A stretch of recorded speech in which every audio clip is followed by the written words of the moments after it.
کل نفس ذائقۃ الموت.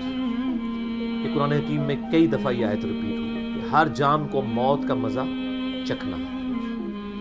اور یہ بات بالکل طے ہے کہ ہر شخص کی موت کی جگہ، ٹائم، سیکنڈز تک اللہ تعالیٰ نے ڈیفائن کر دی ہے اس کی تقدیر میں.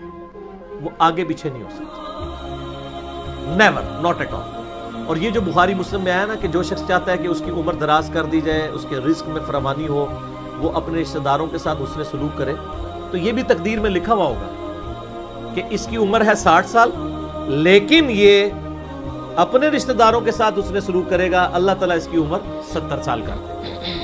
وہ بھی لکھا ہوگا، وہ 70 ہی ڈیفائن ہوئی ہے. وہ 60 کا 70 بننے کے بعد جو 70 ہے وہ اللہ تعالیٰ نے لکھا ہوا ہے. ٹھیک ہو گیا جی؟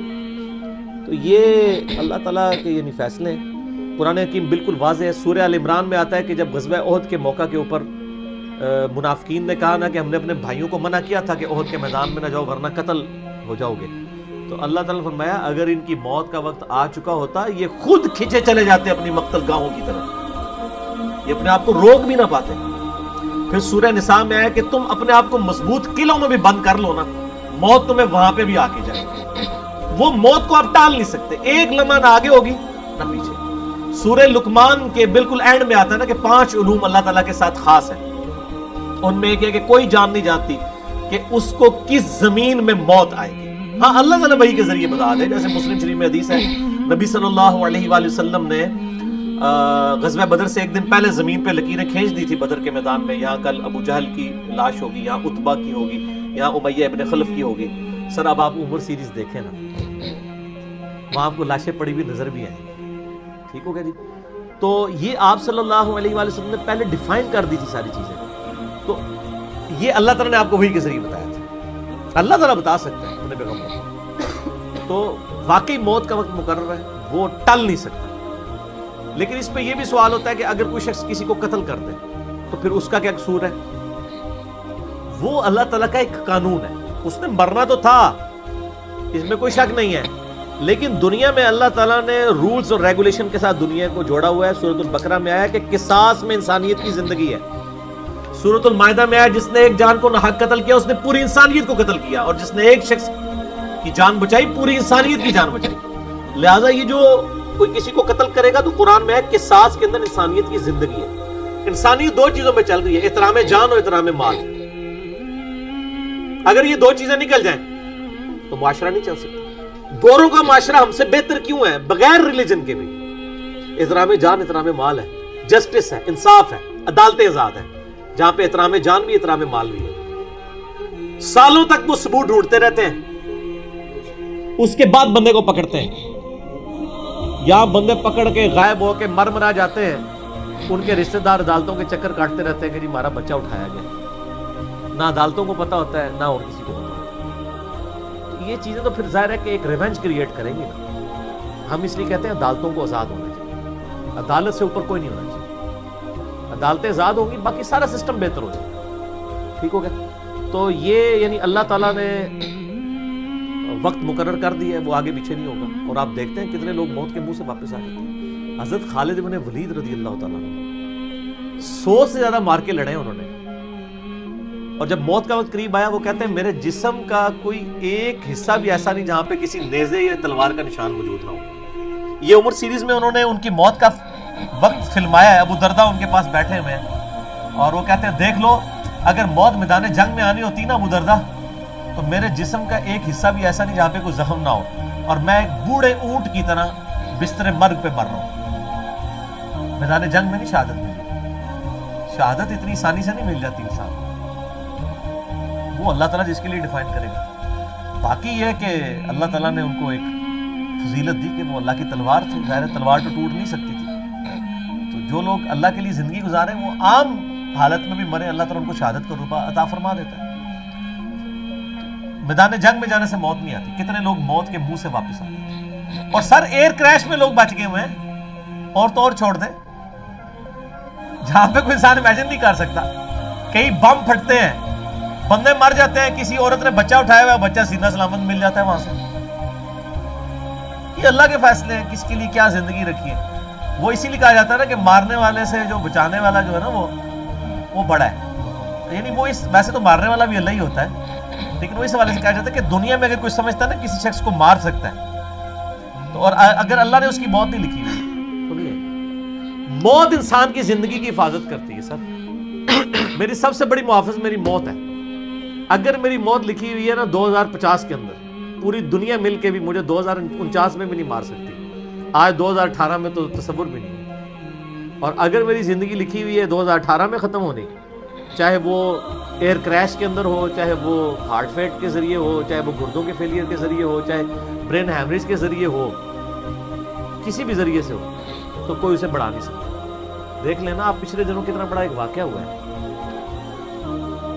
یعنی ہمارے پاکستان میں 3 ٹائمز جو پرائم منسٹر رہے ہیں نواز شریف صاحب، ان کی بیوی 1 سال سے زیادہ وینٹیلیٹر کے اوپر رہی ہے۔ ان کے پاس پیسے کی کوئی کمی تھی؟ علاج کرانے کا کوئی ایشو تھا؟ سب کچھ کروایا، بچا سکے؟ نہیں۔ غریب آدمی تو کہتا ہے پیسے ہوتے تھے شاید بچ ہی جاتا۔ سر جن کے پاس پیسے ہیں وہ بچا کے بتاتے ہیں۔ موت کا وقت لکھا ہوا ہے سر، کوئی نہیں ٹال سکتا۔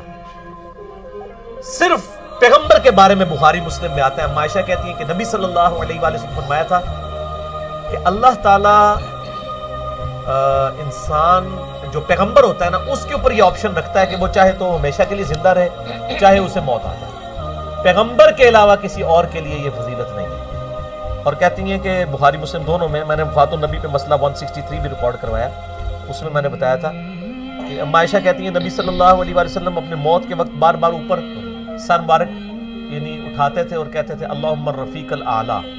تو کہتی ہیں میں نے جان لیا کہ حضور اپنی صحت مند زمانے میں کہا کرتے تھے کہ موت کے وقت نبی کے اوپر پیش کیا جاتا ہے، چاہے تو وہ دنیا میں رہے چاہے اسے موت آ جائے۔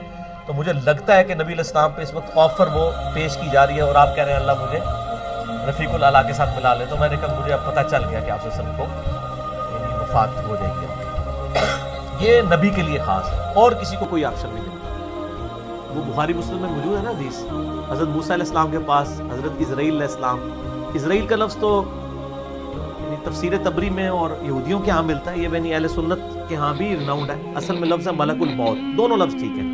ملک الموت علیہ السلام حضرت موسیٰ علیہ السلام کے پاس گئے، انہوں نے آگے سے تھپڑ مار دیا، ان کی آنکھ نکل گئی، انسانی شکل میں آئے تھے۔ تو وہ اللہ تعالیٰ کے پاس شکایت لے کے گئے کہ تو مجھے اس شخص کے پاس بھیج رہا ہے کہ جو مرنا نہیں چاہتا۔ اللہ تعالیٰ نے فرمایا اس کو جا کے کہو کہ تم جو ہے وہ بیل کی پشت کے اوپر ہاتھ رکھو، تمہارے ہاتھ کے نیچے جتنے بال آ جائیں گے نا اتنے سال کی زندگی تمہاری اور بڑھا دی جائے، سینکڑوں سال۔ حضرت موسیٰ نے کہا اس کے بعد ان کو اس کے بعد موت، کل نفس ذائقۃ الموت، موت تو سب کو آنی ہے، ایک ہی ہے جسے موت نہیں آنی، یا حی یا قیوم برحمتک استغیث، اے خود سے زندہ اور ہر چیز کو تھامنے والے، باقی وہ سب کو موت آنی ہے۔ تو انہوں نے کہا پھر بعد میں آنی ہے تو ابھی کیوں نہیں؟ موت نہیں کوئی ٹال سکتا سر، ورنہ پیغمبروں کے لیے ٹل جاتی ہے۔ وہ پیغمبروں کو جو آفر بھی لگائی گئی ہے وہ یہ نہیں ہے کہ ہمیشہ زندہ رہیں گے، نہیں، قیامت تک، قیامت میں تو سب کو موت آ ہی جانی ہے۔ اور پھر ایک وہ وقت بھی ہوگا جب اللہ تعالیٰ پوچھے گا لمن الملک اليوم، تو کوئی جواب دینے والا نہیں ہوگا، سب کو موت آ چکی ہوگی، سارے فرشتے، جنات، انسان، مخلوقات، اللہ خود ہی جواب دے گا للہ الواحد القہار۔ سورہ المومن میں آتا ہے آج کے دن اس واحد قہار کی حکومت ہے۔ اللہ تعالیٰ پوچھے گا کہاں ہے آج وہ جابر حکمران، بڑے بڑے بادشاہ کدھر ہیں؟ اللہ کے لیے کوئی مسئلہ ہے کسی کو یعنی پلک جھپکنے میں مسل دینا؟ موت اللہ تعالیٰ نے ڈیفائن کی، اور موت کیا آپ کو جو تکلیفیں پہنچتی ہیں سر وہ بھی ڈیفائن ہے قرآن میں، وَلَنَبْلُوَنَّكُمْ بِشَيْءٍ مِّنَ الْخَوْفِ وَالْجُوعِ وَالنَّقْصِ مِّنَ الْأَمْوَالِ وَالْأَنفُسِ وَالثَّمَرَاتِ، ہم ضرور تمہیں آزمائیں گے تھوڑے سے خوف سے، بھوک سے، جان اور مال میں نقصان سے، پھر چیک کریں گے کون ہے صبر کرنے والا، اور جو صبر کرنے والا ہے اذا اصابتهم مصیبت قالوا انا للہ وانا الیہ راجعون، تو پھر ان لوگوں کے ساتھ اللہ تعالیٰ ہوتا ہے جو کہتے ہیں ہم بھی اللہ کی طرف سے آئے تھے، اللہ کی طرف چلے جائیں گے، یہ تکلیف بھی آئی تھی الٹیمیٹلی تو چلی جائے گی نا، ان اللہ مع الصابرین، اللہ تعالیٰ صبر کرنے والوں کے ساتھ ہے۔ اس حوالے سے ایک آیت قرآن حکیم کی بڑی کریٹیکل ہے، مجھے ضمناً یاد آ گئی، سورہ الحدید کے اندر ہے، بہت کریٹیکل آیت ہے، اور یہ ٹاپک قرآن حکیم میں صرف سورہ الحدید کے اندر یہ ایڈریس ہوا ہے، اور جس طریقے سے یہ شد و مد کے ساتھ بیان ہوا ہے نا، آیت نمبر 22-23، اعوذ باللہ من الشیطان الرجیم، ما اصاب من مصیبت فی الارض، کوئی مصیبت بھی زمین میں نہیں آتی، ولا فی انفسکم، اور نہ تمہاری جانوں میں، یعنی زمین پہ جتنے زلزلے آتے ہیں، طوفان آتے ہیں، سونامی آتے ہیں، قحط پڑتا ہے، یہ جتنے بھی عذاب آتے ہیں یا تکلیف آتی ہیں، اور نہ تمہاری جان میں، یعنی کسی کو کینسر ہوتا ہے، کسی کے گردے فیل ہوتے ہیں، کسی کی آنکھ ضائع جاتی ہے، کسی کے اوپر فالج کا اٹیک ہو جاتا ہے، کسی کو ہارٹ اٹیک ہوتا ہے، اللہ تعالیٰ فرماتا ہے یہ ساری تکلیف چاہے زمین پہ ہیں یا تمہاری جانوں پہ، الا فی کتاب من قبل ان نبرأها، وہ تو پہلے ہی ہم نے لوح محفوظ میں لکھی ہوئی ہے، اس سے پہلے کہ ہم ان کو بھیجے، ڈیفائن ہے، ہونا ہے کہ فلاں تاریخ کو اتنے بجے اس کے ساتھ یہ ہوگا، یہ ڈیفائن ہے۔ ان ذالک علی اللہ یسیر، بے شک یہ اللہ کے لیے بہت آسان ہے، ٹینشن نہیں لینی کہ یار یہ کیسے ہو سکتا ہے کہ پہلے ہی پتا ہو، اربوں انسانوں کے ساتھ اربوں واقعات، اور صرف انسان نہیں باقی مخلوقات کے ساتھ، اللہ فرماتا ہے میرے لیے تو آسان ہے، لیکن اس کی ریزن بتائیے کیوں ہے، لِكَيْ لَا تَأْسَوْا عَلَى مَا فَاتَكُمْ، یہ ہم نے اس لیے کیا تاکہ جو تم سے بات، جو نعمت تم سے چھن جائے تم اس کے اوپر افسوس نہ کرو، وَلَا تَفْرَحُوا بِمَا آتَاكُمْ، اور نہ تم شیخی بگاڑو جو تمہیں نعمت ملے اس کے اوپر، اچھائی ملے تو یہ نہ کہو بڑا میرا کمال ہے، وہ تقدیر میں تھی، ملنی تھی، اور اگر کوئی چیز چھن جائے تو افسوس نہ کرو، وَاللَّهُ لَا يُحِبُّ كُلَّ مُخْتَالٍ فَخُورٍ، اللہ تعالیٰ کو شیخی بگاڑنے والے پسند نہیں ہے۔ یہ آیت نمبر 22-23 بتا رہی ہے سورۃ الحدید کی کہ زمین و آسمان پہ جتنی بھی تکلیف انسانوں پر، جنات پر، جانوروں پر آتی ہیں وہ ڈیفائنڈ ہے، اور انہی تکلیف میں سے ایک بڑی تکلیف موت ہے، وہ بھی ڈیفائنڈ ہے، تو کوئی ٹال نہیں سکتا، کوئی کسی کی موت کو ٹال نہیں سکتا، اور نہ کوئی کسی شخص کو موت دے سکتا ہے۔ آپ دیکھیں لوگوں نے کتنی کتنی ایفرٹس کی ہیں، خود ہمارے نبی صلی اللہ علیہ وآلہ وسلم پہ کس قسم کی ایفرٹس کی گئی ہیں، اللہ تعالیٰ نے آپ کو کس طریقے سے مکے سے نکال کے مدینے تک پہنچا دیا، اور وہ بخاری مسلم میں بڑی مشہور حدیث ہے، آپ درخت کے نیچے آرام کر رہے تھے، تلوار سائیڈ پہ لٹکائی ہوئی تھی، ایک عرابی آیا دشمن، اس نے موقع غنیمت جانا کہ آپ سوئے ہوئے ہیں، اس نے تلوار اٹھائی اور نبی صلی اللہ علیہ وسلم کے یہاں پہ رکھ دی اور کہا محمد آج تجھے میرے ہاتھوں سے کون بچائے گا؟ تو نبی صلی اللہ علیہ وسلم نے کوئی کانفیڈنس لوز نہیں کیا، ان کو پتا تھا هو الذی ارسل رسولہ بالہدی ودین الحق لیظہرہ علی الدین کلہ، اللہ نے اپنے نبی کے پیچھے اللہ ہے، ان کا اللہ بچائے گا، اللہ جب سنا اس کے ہاتھ کانپنے شروع ہو گئے، اس کے ہاتھ سے تلوار ہی گر گئی، نبی علیہ السلام نے تلوار اٹھائی اور کہا اب تجھے میرے ہاتھوں سے کون بچائے گا؟ یہ بخاری مسلم دونوں میں یہ واقعہ، اس نے کہا آپ تو معاف فرمانے والے ہیں، درگزر فرمانے والے ہیں، تو یعنی آپ کے وہ حسن اخلاق سے پھر متاثر ہوا، مسلمان ہو گیا۔ مسئلہ یہ ہے کہ یہ کانفیڈنس آپ کو ہونا چاہیے۔ بخاری مسلم میں حدیث ہے کہ غزوہ حنین کے موقع پر کچھ صحابہ کی زبان سے نکل گیا کہ بدر میں تو 313 تھے، غالب آ گئے تھے، آج تو ہم 12,000 ہیں، کافر تو بڑے تھوڑے ہیں، اور یہ ذکر سورۃ الانفال میں آیا غزوہ حنین کا، یہ فتح مکہ کے بعد ہوئی تھی یہ جنگ، مشرکین عرب سے آخری جنگ قبیلہ حوازن کے خلاف۔ اللہ کا ماتا جب تم نے یہ جملہ بولا نا پھر تمہیں بھاگنے کی جگہ نہیں ملتی تھی، حوازن کے لوگوں نے جب تیر چلائے تو 12,000 میں سے صرف 80 بندے نبی علیہ السلام کے ساتھ رہ گئے، باقی سب بھاگ گئے۔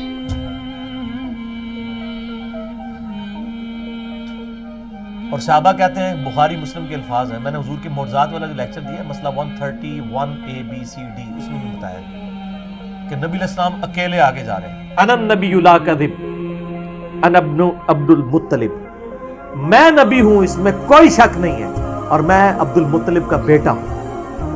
یہ رڈز پڑھتے ہوئے آپ صلی اللہ علیہ وسلم اکیلے آگے جا رہے ہیں، اور آپ صلی اللہ علیہ وسلم نے زمین سے یوں مٹھی بھری کنکریوں کی اور یوں کافروں کی طرف، اور فرمایا چہرے مسخ ہو جائیں، آنکھیں اندھی ہو جائیں، اور سب کی ہو گئی، مسلمانوں کو فتح ہو گئی، اور اسی کا ذکر ہے وما رمیت اذ رمیت ولکن اللہ رمی، اے نبی جو آپ نے کنکریاں پھینکی تھی وہ آپ نے نہیں پھینکی تھی، وہ اللہ نے پھینکی تھی، یعنی اللہ کا پیچھے ڈیوائن ڈیسیژن تھا۔ تو کافروں کے خلاف فتح ہو گئی مسلمان، یعنی نبی علیہ السلام کا کانفیڈنس لیول یہ تھا کہ اکیلے جا رہے ہیں، یہ نہیں دیکھ رہے کہ ہزاروں لوگ میرا ساتھ چھوڑ گئے ہیں، اکیلے فرنٹ سے لیڈ کر رہے ہیں۔ جن لوگوں کو یعنی اللہ پر یقین ہوتا ہے نا، ان کی یہی حالت ہوتی ہے، اور یہی صحابہ کرام کا یعنی یقین کامل تھا۔ اس لیے آپ دیکھیں نا، آپ عمر سیریز میں دیکھیں گے حضرت خالد بن ولید جنگ یمامہ میں جب مسلمانوں کو شکست ہونے لگتی ہے اکیلے آگے جاتے ہیں، جنگ یرموک میں بھی ایسے ہی کرتے ہیں۔ جن کو اعتماد ہوتا ہے نا وہ پھر فرنٹ سے لیڈ کرتے ہیں۔ موت ٹال نہیں سکتی، موت کیا تکلیف بھی جو آپ کو پہنچنی ہے، اور سر اسی کے ساتھ آپ زندگی گزار سکتے ہیں، اس کے بغیر آپ زندگی نہیں گزار سکتے، کڑ کڑ کے مر جائیں گے۔ آپ کس چیز کو کیٹر فار کر سکتے ہیں؟ ہم یقین کریں صبح اسکول بچوں کو بھیجتے ہیں تو دعائیں پڑھتے رہتے ہیں۔ کیا ہو سکتا ہے؟ ایکسیڈنٹ ہو سکتا ہے، وہاں پہ بچہ جھولے سے گر سکتا ہے، کسی کی ہڈی ٹوٹ سکتی ہے، کان پٹی پہ لگ جائے ڈیتھ ہو سکتی ہے۔ یار اتنی چیزوں کو کون کاؤنٹر فار کر سکتا ہے؟ اللہ۔ تو اللہ پہ توکل کریں، اور جب تکلیف آ جائے انا للہ و انا الیہ راجعون۔ صحیح مسلم میں حدیث ہے، نبی صلی اللہ علیہ وآلہ وسلم نے فرمایا جو شخص تکلیف کے وقت فوراً پڑھ لے انا للہ و انا الیہ راجعون اللہم اجرنی فی مصیبتی واخلف لی خیرا منہا، اللہ تعالیٰ اس کو اس کا بہتر نعم البدل عطا فرما دے۔ میرے یوٹیوب پہ کلپ بھی اس دعا کے اوپر مصیبت اور پریشانی کے حوالے سے یعنی بہتری کے لیے دعا، یہ کر کے لکھیں تو آپ کو کھل جائے گا۔ یہ آپ کو مشکات میں کتاب الجنائز چیپٹر میں پہلی جلد میں دعا مل جائے گی صحیح مسلم کے حوالے سے۔ ام سلمہ کہتی ہیں کہ جب میرا خامن فوت ہوا تو میں نے یہ فوراً دعا پڑھ دی، انا للہ و انا الیہ راجعون، ہم بھی اللہ کی طرف سے ہیں، اس کی طرف لوٹ کے جانے والے ہیں۔ اللہم اجرنی فی مصیبتی، اے اللہ مجھے اس مصیبت میں بہتر اجر عطا فرما، واخلف لی خیرا منہا، اور مجھے اس سے بہتر بدلہ عطا فرما۔ کہتی میں دل میں سوچ رہی تھی کہ اس سے بہتر مجھے خامن کیسے مل سکتا ہے؟ ابو سلمہ سے بہتر تو انسان حضور کے صحابہ میں بھی کوئی نہیں ہے۔ عدت گزاری تو نبی الاسلام نے رشتے کا پیغام بھیج دیا، ام المومنین بن گئی، اور ہماری وہ ماں ہے جو سب سے آخر میں فوت ہوئی ہیں، واقعہ کربلا کے بھی بعد فوت ہوئی ہیں، ام سلمہ۔ واقعہ کربلا ان کی زندگی میں ہوا ہے، ام سلمہ رضی اللہ تعالی عنہا۔ تو یہ دعا یاد کریں، انا للہ و انا الیہ راجعون، اتنا حصہ تو قرآن میں ہے، باقی صحیح مسلم میں اللہم اجرنی، اللہم اجرنی، یہ جھٹکے سے پڑھ لیں، اللہم اجرنی فی مصیبتی واخلف لی خیرا منہا۔ تو باقی ہم تو دعائیں کر سکتے ہیں، باقی صبح شام کے اذکار ہیں، اللہ کی طرف رجوع لائیں، وہ اتنی چیزوں کی حفاظت کرنے والا ہے۔ باقی سب سے بڑی تو حفاظت یہ ہے جو سورہ غافر میں، سورہ المومن میں آیا کہ اصل میں کامیاب وہ ہوا جو دوزخ کی آگ سے بچا لیا گیا۔ سر دنیا میں آپ کو کوئی کتنا عذاب دے لے گا، الٹیمیٹلی تو موت آ کے آپ کو آزاد کر دے گی۔ جب فرعون کے دربار میں وہ جو جادوگروں نے کلمہ پڑھ لیا تھا، اس نے کہا تم نے میری اجازت کے بغیر پڑھ لیا، میں تمہیں تمہارے مخالف سمت کے ہاتھ پاؤں کٹوا کے تمہیں سولی پہ چڑھا دوں گا۔ تو انہوں نے کیا کہا تھا؟ انہوں نے کہا تو جو کچھ دے گا دنیا کی زندگی میں عذاب دے سکتا ہے نا، کوئی شخص کسی کے مرنے کے بعد تو اسے عذاب نہیں دے سکتا نا، وہ لاش تو بس لاش ہی پڑی ہے نا، اصل چیز تو روح تھی نا، تو تیرا اختیار تو دنیا کی زندگی تک ہے۔ تو یہ کانفیڈنس لیول ہونا چاہیے کہ کوئی کسی شخص کو کتنی تکلیف دے لے گا، موت تو پھر بہرحال تکلیف سے آزادی کا ذریعہ بن جائے گی۔ اگر پھر اللہ کی مرضی کی زندگی گزاری ہے تو آزادی کا ذریعہ ہے، ورنہ اب تو کہتے ہیں کہ مر جائیں گے، مر کے بھی نہ چین پائے تو کدھر جائیں گے؟ تو سر یہ لوگ تو کہہ دیتے ہیں نا مر گئی تو جان چھٹی، نہ، مرنے تو بعد جان پھڑی گئی، چھٹی اس کی جس نے دنیا اللہ کی مرضی کی گزاری، جس نے دنیا اپنی مرضی کی گزاری تو اس کی جان تو پھر مرنے کے بعد اور پھنس گئی۔ ٹھیک ہو گیا؟ موت کا وقت مقرر ہے، کوئی نہیں ٹال سکتا۔